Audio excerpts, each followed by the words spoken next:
So I keep hearing these teachings that explain that Jesus violated the Sabbath. And of course, this conclusion is a result of not having a real understanding of the law of Moses and how it was structured. In the law of Moses, they had weightier laws or lighter laws, or as Jesus explained, greater laws, lesser laws. We see that in the New Testament scriptures. And so they had laws that would supersede one another. So as many teach that Jesus violated the Sabbath, this was not true, as Jesus would provide an answer and an explanation of what he was doing. And so he would refer to an Old Testament story. And these stories are actually connected to laws that are already a part of the law of Moses. So in Luke chapter 6, the disciples are accused of violating the law of Moses and breaking the Sabbath because they were plucking the corn. Jesus then refers to a story of David in which the priests fed David and also the men that were with him the showbread, which was unlawful to do. Now, I was taught as a child that David was permitted to eat the showbread because he was anointed. And so being anointed to be king, as well as being a priest, like a king and priest as Jesus Christ, he had the right to eat the bread. But Jesus also pointed out that the men with him ate the bread as well. None of them were anointed. None of them were priests. And so how would this have been lawful?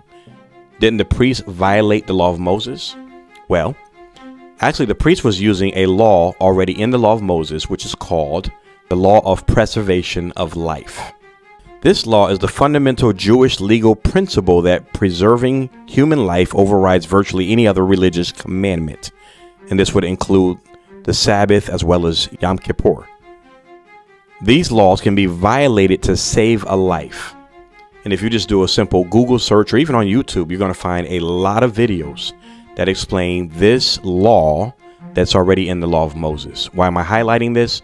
Because Jesus was not going outside of the law. He was not violating the law. He actually used the law as part of his argument of why what he and his disciples was doing was still lawful. And in regards to the Sabbath, there are several laws that supersede the Sabbath. And so in our next videos, we're going to go through these laws so we have a better understanding of the law of Moses and how Jesus never violated the law of Moses. There was no sin found in him, meaning he kept the law in obedience from the beginning to the end. Now, it's important that we understand this because it's connected to our teaching on the Sermon on the Mount.